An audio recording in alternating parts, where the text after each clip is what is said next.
The plight of Everton's football club is well documented. For all their hopes, dreams and heavy spending, the Toffees have only headed in one direction, downwards. Last season, Frank Lampard just about kept them afloat. This time, however, there might finally be no escape for the Merseyside outfit. With 4 games to go, Everton are 19th on 29 points, one behind the remaining relegation fodder Nottingham Forest, Leeds and Leicester. The appointment of Sean Dyche did trigger an initial upturn in form, but a run of 7 without a win has pushed them further towards the abyss. They finished their campaign against Brighton, Manchester City, Bournemouth and Wolves, 4 ominous fixtures with 0 margin for error. Fell, and the consequences could be catastrophic for the club that has bet big with no reward. With that in mind, the question must be asked, can Everton actually survive relegation? This week on Football Daily Explained, we are painting a sorry picture of what chaos awaits the Blues if they go down. Surprise, surprise, Everton's finances are in a mess. Since Farad Moshiri took over the club in 2016, £700 million has been spent on 50 players. Their best league finish is 7th and they haven't placed higher than 10th in the past 3 seasons. Years of splashing cash on ineffective players has not delivered European football, leaving huge black holes in the club's accounts which could suck Everton into oblivion. Yet the alarm bells have been sounding at Goodison Park for some time. In the summer of 2021, less than £2 million was spent on new recruits. The financial fair play rules were killing us this window, bemoaned Rafa Benitez, who would be out of a job just months later. This season, the sale of Richarlison to Spurs meant that they could strengthen with signings like Dwight McNeil, Amadou Onana and Neil Maupay. However, this heavy outlay left no room for January additions. It meant that even with Anthony Gordon joining Newcastle for £40 million, Everton were unable to sign a single player.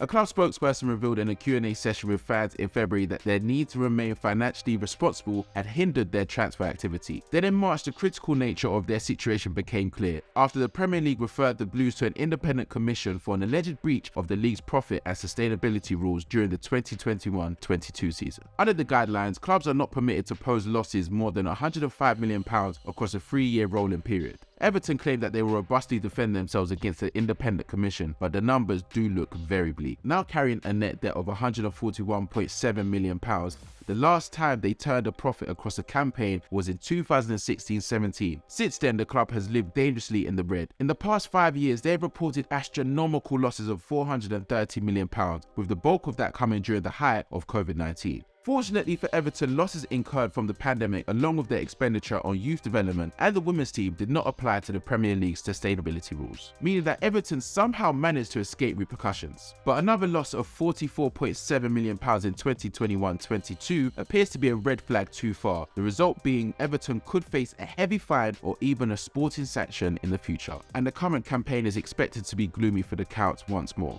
Despite a wide-ranging cost-cutting exercises, the external factors have taken their toll again. Following Russia's invasion of Ukraine, the British government targeted several individuals linked to the Kremlin with sanctions. It meant Everton were forced to scrap lucrative commercial ties with companies owned by former Arsenal shareholder Alisher Usmanov, including a potential £300 million name rights deal for the club's new stadium. It has provided yet another migraine for a Toffees project already throbbing with issues, and these will only get more painful if relegation is around the corner. Everton CEO Denise Barrett-Baxendale has attempted to reassure concerned fans that the club's future is secured by highlighting how Farad Moshiri recently invested another £70 million. But Everton's auditors do not share the same optimism. It's no secret that dropping out of the Premier League carries a heavy burden. Revenue streams are slashed from sponsorship deals to broadcast rights and job losses triggered behind the scenes. Parachute payments over a 3-year period in the Championship do soften the blow. In year 1, a relegated club receives 55% of the Premier League TV rights deal they previously enjoyed, with that dropping to 45% the second season and then 20% the third. Given Premier League clubs currently share almost £2 billion more in broadcast revenue than the Championship, is still a huge sum. However, the shock of financially readjusting to the second tier can be brutal. Crystal Palace chairman Steve Parish recently predicted that any relegated club would experience a devastating initial revenue fall of around £100 million, warning that no amount of salary cuts could cover the loss. He would label relegation from the Premier League the biggest financial jeopardy in world football. Given Everton's precarious financial situation, going down would be catastrophic. The club's auditors released a report outlining their concerns. They said should the club be relegated, it will require additional financial support from its majority shareholders. These matters indicate that material uncertainty exists that may cast significant doubt over on the group's ability to continue as a going concern. In short, unless Moshiri sinks even more cash into Everton, then they will be in major trouble. And the signs do not suggest he is totally prepared to do that. In January, The Guardian reported that the British-Iranian businessman had put Everton up for sale with an asking price of over £500 million.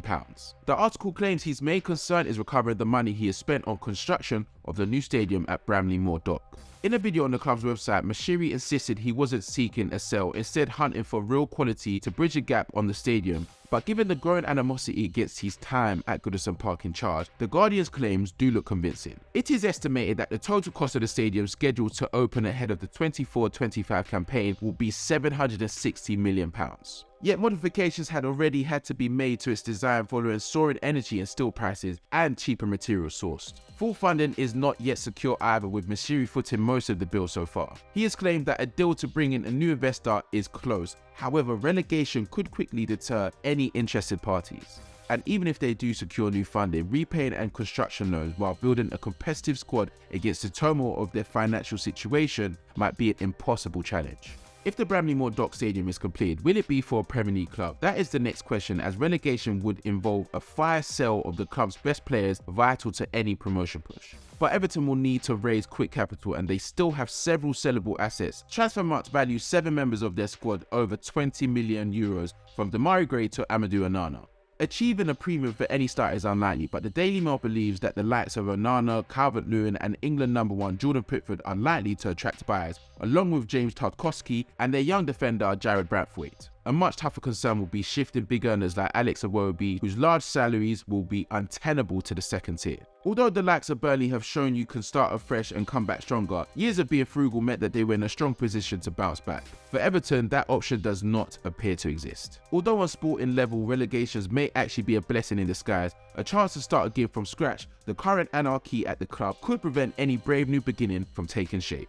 In the words of ESPN journalist Mark Ogden, I just don't see any easy way out for Everton. They have lived beyond their means. They need to find a way out, and I just don't see one this season or the next. In short, if Everton are relegated, the Blues, as we have known them for so long, may cease to exist.